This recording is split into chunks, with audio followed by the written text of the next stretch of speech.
Hello student, good morning. Welcome back to another video. આપણે અત્યારે lake ઓપેરનની theory ભણીએ છીએ. લેક ઓપેરનની થિયરીનો પાર્ટ 1 આપણે લાસ્ટ લેક્ચરમાં જોયું હતું. બરાબર, એક વખત રિવાઇઝ કરી લઈએ કે લેક ઓપેરનનો પ્રયોગ જેકોબ અને મોનોડ નામના વૈજ્ઞાનિકે કર્યો હતો. શેના પર પ્રયોગ કર્યો હતો કે જનીનનું નિયમન કેવી રીતે થાય છે જાણવું, અથવા તો હજુ આપણે બીજા શબ્દોમાં કહીએ તો જેકોબ અને મોનોડે પ્રત્યાંકનનું નિયંત્રણ કેવી રીતે થાય છે એ પણ આપણે બોલી શકીએ. બંને વર્ડ યુઝ કરી શકીએ કે જેકોબ અને મોનોડે જનીનનું નિયમન કેવી રીતે થાય છે તે જાણવા પ્રયોગ કર્યો હતો, અથવા તો બીજા શબ્દોમાં આપણે કેવું હોય તો એવું પણ કહી શકીએ કે જેકોબ અને મોનોડે પ્રત્યાંકનની પ્રક્રિયાનું નિયંત્રણ કેવી રીતે થાય છે તે જાણવા પ્રયોગ કર્યો હતો. બરાબર, મેં તો એ છે કે ડીએનએ માંથી જ એમઆરએનએ બનવાનું છે, જે પ્રત્યાંકનની પ્રક્રિયા દ્વારા બનવાનું છે. તો એવું પણ બોલી શકીએ કે પ્રત્યાંકનનું નિયંત્રણ કેવી રીતે થાય છે તે જાણવા પ્રયોગ કર્યો. હવે બીજી બધી આપણે ડિટેલ લાસ્ટ લેક્ચરમાં જોઈ લીધી હતી. ત્યારબાદ આપણે લાસ્ટમાં એ જોયું હતું કે ઓપેરોન જે છે તે શેના બનેલા હોય છે. બરાબર, તો ત્યાંથી આપણે કન્ટિન્યુ કરીએ. ઓપેરોન જે છે તે કેવી રીતે બને છે. તો ઓપેરોન પ્રમોટર, ત્યારબાદ બંધારણીય જનીન, નિયામક જનીન અને હજુ ચોથું લખવું હોય તો ઓપરેટર, આ બધા ભેગા સાથે મળી અને ઓપેરોન બને છે. બરાબર, હવે ત્યારે આપણે વધુ ડિટેલમાં નતા ગયા, માત્ર એવું જોયું કે ઓપેરોન જે છે તે આ પ્રમોટર, બંધારણીય જનીન, નિયામક જનીન અને ઓપરેટર સાથે મળી અને ઓપેરોન બનાવે છે. બરાબર, હવે આપણે ડિટેલમાં જોવાનું છે કે આ ચારે ચારના કાર્યો શું છે અને તેમાં શું આવેલું હોય છે. તો બંધારણીય જનીન જે છે તે ટોટલ 3 હોય છે, Z, Y અને A. બરાબર, આ આપણે કેપિટલમાં નથી લખવાનું, સ્મોલ વર્ડમાં લખવાનું છે. બંધારણીય જનીન ટોટલ 3 હોય છે, Z, Y અને A. હવે આપણે જોવાના છે તેના કાર્યો. ફર્સ્ટ આપણે જોઈએ પ્રમોટરનું કાર્ય શું છે. હવે આપણે જોઈએ તો અત્યારે આપણે જેકોબ અને મોનોડે શું કીધું હતું કે પ્રત્યાંકનનું પ્રક્રિયાનું નિયંત્રણ કેવી રીતે થાય છે એ જોવાનું. તો આપણે જોઈએ કે પ્રત્યાંકનની પ્રક્રિયા કયો ઉત્સેચક કરે છે? RNA polymerase. જે આપણે પ્રત્યાંકનની પ્રક્રિયા ભણ્યા હતા ત્યારે આપણે ડિટેલમાં જોયું હતું કે પ્રત્યાંકનની પ્રક્રિયા આરએનએ પોલિમરેઝ ઉત્સેચક કરે છે. બરાબર, તો હવે આ વાળો જે આરએનએ પોલિમરેઝ ઉત્સેચક છે એ શું થશે? પ્રમોટર સાથે જોડાઈ જશે. હવે યાદ રાખવા માટે પ્રમોટરનો P, પોલિમરેઝ ઉત્સેચકનો P. બરાબર, તો પ્રમોટર પોલિમરેઝ ઉત્સેચક સાથે જોડાઈ જશે. નેક્સ્ટ આપણે જોઈએ બંધારણીય જનીન. બંધારણીય જનીન જે છે તે વ્યક્ત થશે. કેવી રીતે થશે જોઈએ.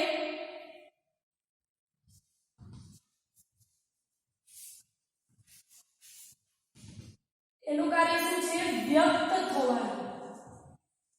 કેવી રીતે થશે એ આપણે અહીંયા જોઈએ તો તેના બંધારણીય જનીન કયા છે? Z, Y અને A. હવે શું થશે કે જે Z બંધારણીય જનીન જે છે તે બીટા ગેલેક્ટોસાઇડેઝ નામના ઉત્સેચકનું સંકેંદન કરે છે. બરાબર, તો Z જે છે બંધારણીય જનીન એ શું કાર્ય કરે છે?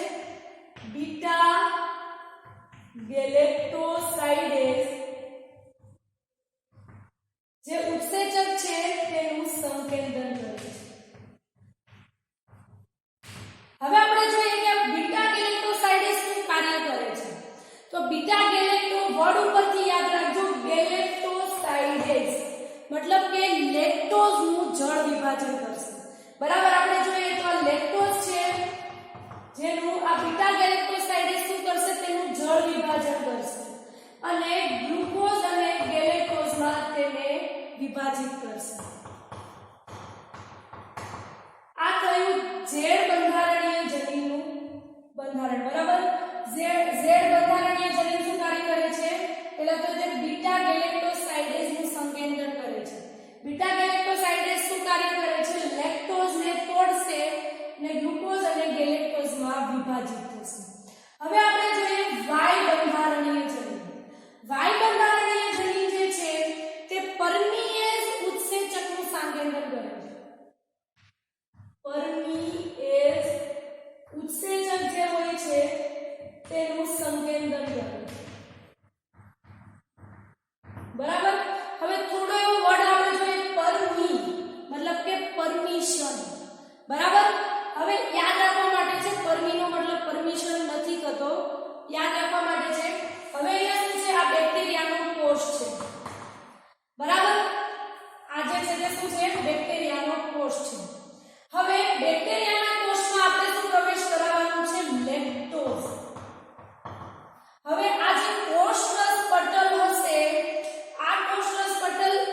એસિટાઇલેઝ નામનો જે ઉત્સેચક છે તેનું સંકેન્દ્ર કરે છે.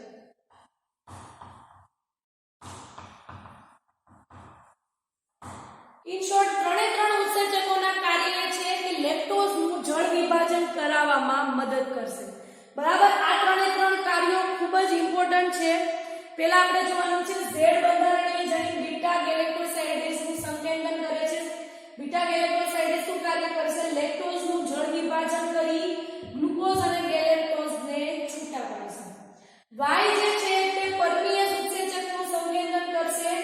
ત્યારબાદ એ શું કરશે કે જ્યારે બેક્ટેરિયાના કોષમાં લેક્ટોઝને પ્રવેશ કરવો હોય તો એ પરમિશન આપશે, મતલબ કે તેની પારગમ્યતા વધારશે. એટલે લેક્ટોઝને બેક્ટેરિયામાં પ્રવેશ કરવા માટે વધુ ઈઝીલી કરશે. બરાબર, ત્યારબાદ એ જે છે બંધારણીય જનીન તે ટ્રાન્સ એસિટાઇલેઝ નામના ઉત્સેચકનું સંકેન્દ્ર કરે છે. આ કયું બંધારણીય જનીનનું કાર્ય. બરાબર, આપણે અહીંયા શોર્ટમાં લખી નાખીએ ઝેડ, વાય અને એ. કાર્યો તો આપણે જોઈ લીધા, ખાલી જસ્ટ ફોર આપણે ઉત્સેચકોના નામ લખી નાખીએ. તો ઝેડ શું કરે છે? બીટા ગેલેક્ટોસાઇડનું સંકેન્દ્ર કરે છે. વાય પરમીયસ શું કરે છે? અને એ કોણ કરે છે? વધ્યો એ ટ્રાન્સ એસિટાઇલેઝ. બરાબર, હવે થર્ડ જોઈએ નિયામક જનીન. નિયામક જનીન જે છે તે શું કરશે? પ્રક્રિયાને અવરોધ કરે છે. આઈનો મતલબ અહીંયા શું થાય છે? ઇન્હિબિટર. જે શું કરે છે? પ્રક્રિયાને રોકવાનું કાર્ય કરે છે. બરાબર, પ્રક્રિયાને રોકવાનું કાર્ય કરશે. ત્યારબાદ વધ્યું ઓપરેટર. ઓપરેટર શું કાર્ય કરશે કે જે નિયામક જનીનમાંથી જે કંઈ પણ બન્યું હશે તે ઓપરેટર જે છે તે પોતે ગ્રહણ કરી લેશે. ફરીથી રિપીટ કરું છું, નિયામક જનીન જે બનાવશે એ બધું ઓપરેટર જે છે તે પોતે લઈ લેશે. બરાબર, તો આ થયા બધા ઓપેરન જે ભેગા મળીને બને છે તેના કાર્યો. હવે આપણે આકૃતિ દ્વારા સમજીએ. આપણે બે પોસિબિલિટી જોવાની છે કે લેક્ટોઝની ગેરહાજરી અને લેક્ટોઝની હાજરીમાં શું થશે. શું જોવાનું છે? લેક્ટોઝની હાજરી અને લેક્ટોઝની ગેરહાજરી. આપણે સ્ટાર્ટ કરીએ તો લેક્ટોઝ જે છે તેને પ્રેરક તરીકે પણ ઓળખવામાં આવે છે, કારણ કે એ આખું બેક્ટેરિયાના કોષની અંદર પ્રવેશ કરશે તો એ પ્રેરક તરીકે કાર્ય કરે છે. એટલા માટે લેક્ટોઝ માટે આપણે પ્રેરક શબ્દ પણ યુઝ કરી શકીએ. તો પહેલા આપણે જોઈએ કે પ્રેરકની ગેરહાજરી એટલે કે કૌંસમાં આપણે અહીંયા લખીએ લેક્ટોઝની ગેરહાજરી.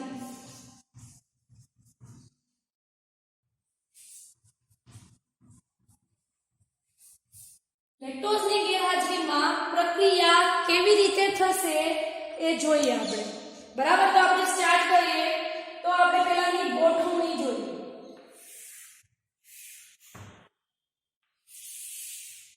પહેલા શું આવેલું હશે? પ્રમોટર આવેલું હશે. એની બાજુમાં નિયામક જનીન, જેને આપણે સ્મોલ આઈ વડે દર્શાવીએ છીએ, એટલે કે અવરોધક, જે શું કરે છે? પ્રક્રિયાને રોકે છે. બરાબર, ત્યારબાદ અવરોધકની બાજુમાં ફરીથી પ્રમોટર આવેલું હશે. ત્યારબાદ પ્રમોટરની બાજુમાં આપણે અલગ ચોકથી લખીએ ઓપેરન આવેલું હોય છે. અને ત્યારબાદ ત્રણ બંધારણીય જનીન ઝેડ, વાય અને એ. ફરીથી સિક્વન્સ યાદ રાખી દઈએ. પ્રમોટર, અવરોધક, પ્રમોટર, ઓપરેટર, ઝેડ, વાય, એ જે બંધારણીય જનીન છે. બરાબર, હવે પ્રેરકની ગેરહાજરીમાં શું થશે? તો અવરોધક જે છે તે શું કરશે? નિગ્રાહક mRNA નું નિર્માણ કરશે. બરાબર, હવે શું થશે કે આ જે નિગ્રાહક જે છે, મેં હમણાં લાસ્ટમાં કીધું હતું કે અવરોધક જે પણ નિર્માણ કરશે એ કોણ લઈ લેશે? ઓપરેટર. બરાબર, તો હવે આ નિગ્રાહક જે છે તે કોણે નિર્માણ કર્યું? અવરોધકે કર્યું, એટલે કે નિયામક જનીને કર્યું. તો એ કોણ લઈ લેશે? ઓપરેટર લઈ લેશે. હવે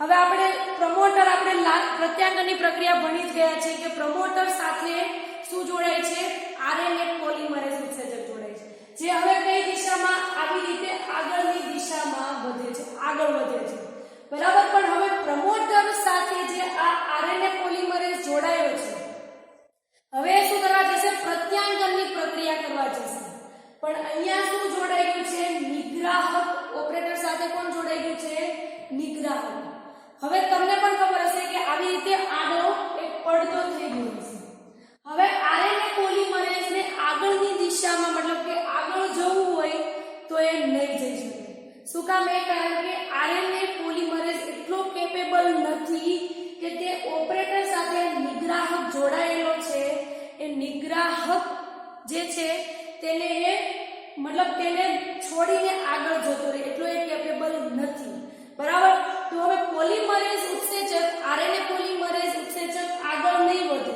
તો ઓબ્વિયસલી પ્રત્યાંગનની પ્રક્રિયા નથી થવાની તો અહીંયા પ્રત્યાંગનની પ્રક્રિયા અટકી જશે પ્રત્યાંગનની પ્રક્રિયા નહીં થાય એટલે ભાષાંતરણની પ્રક્રિયા પણ નહીં થાય તો આવી રીતે પ્રેરકની ગેરહાજરી એટલે કે લેક્ટોઝની ગેરહાજરી હશે તો ઇકોલાઈ બેક્ટેરિયામાં આવી રીતે પ્રત્યાંગનની અને ભાષાંતરણ બંનેની પ્રક્રિયા અટકી જશે કારણ કે શું કામ એ કારણ કે લેક્ટોઝ જે છે તે બેક્ટેરિયાને ઊર્જા આપે છે હવે લેક્ટોઝની ગેરહાજરી હશે તો બેક્ટેરિયાને ઊર્જા નહીં મળે એટલે આ બધી પ્રક્રિયા અટકી જશે સેકન્ડ પોસિબિલિટી આપણે જોઈએ કે સપોઝ પ્રેરકની હાજરી હશે એટલે કે લેક્ટોઝની હાજરી હશે તો શું થશે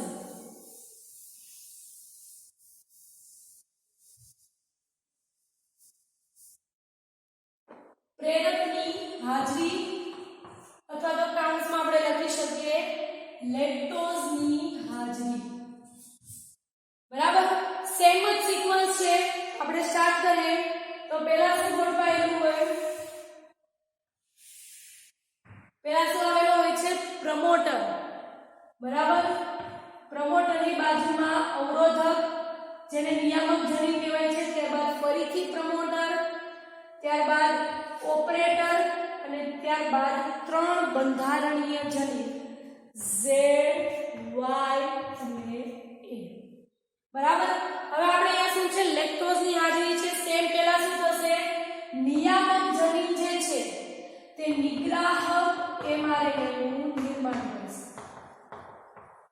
બરાબર હવે શું આવશે અહીંયા તો શું છે પ્રેરકની હાજરી છે એટલે કે લેક્ટોઝની હાજરી છે તો આ નિગ્રાહક સાથે લેક્ટોઝ આવશે અને નિગ્રાહક સાથે જોડાઈ જશે અને નિગ્રાહક સાથે આ પ્રેરક જોડાશે એટલે નિગ્રાહક નિષ્ક્રિય થઈ જશે નિષ્ક્રિય થશે એટલે તે ઓપરેટર સાથે નહીં જોડાઈ શકે બરાબર તો હવે શું થશે કે ઓપરેટર સાથે તો જોડાયું નથી નિગ્રાહક અને અહીંયા પ્રમોટર પાસે કોણ આવેલું હશે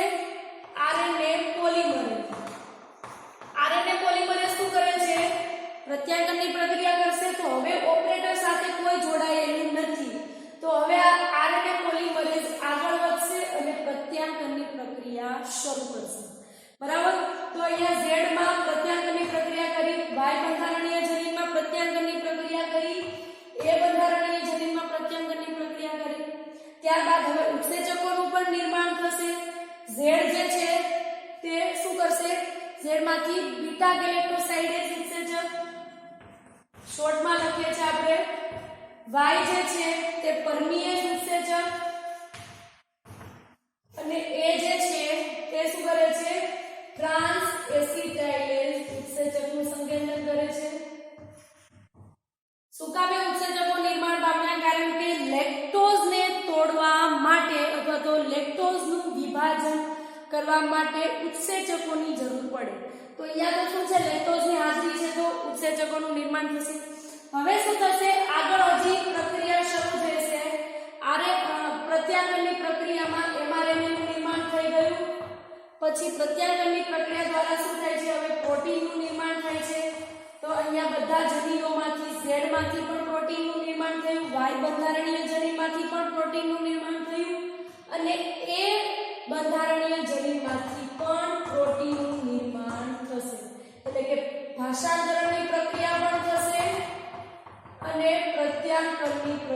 ભણ્યા પણ થશે. તો આ થઈ આપણી પ્રેરકની હાજરીની વાત.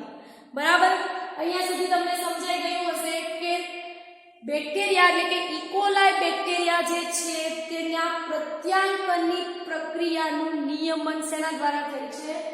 લેક્ટોઝ દ્વારા. આ લેક્ટોઝની હાજરી અને ગેરહાજરીથી તેના જે જનીન છે તેનું નિયમન થતું હોય છે. જો લેક્ટોઝની ગેરહાજરી હશે તો શું થશે? ભાષાંતરણની પ્રક્રિયા પ્રત્યાંકનની પ્રક્રિયા નહીં થાય.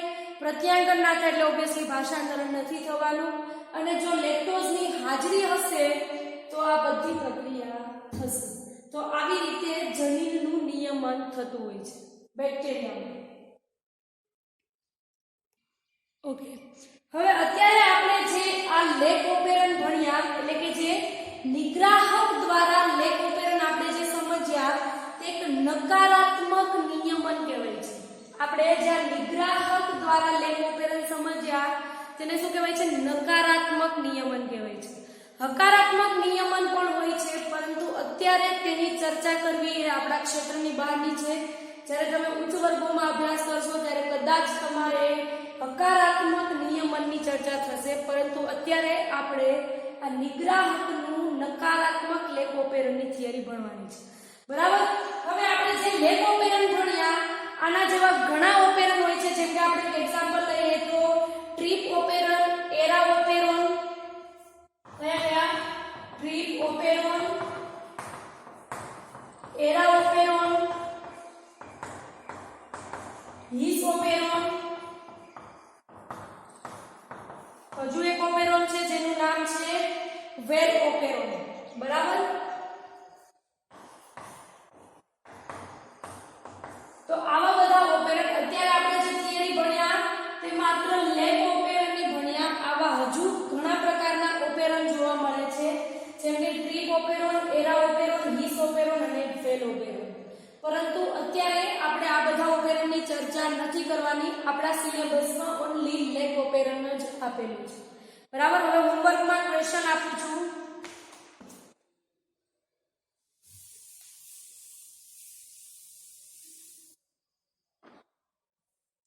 લેક ઓપેરનની થિયરી આકૃતિ સાથે એકવાર લખો.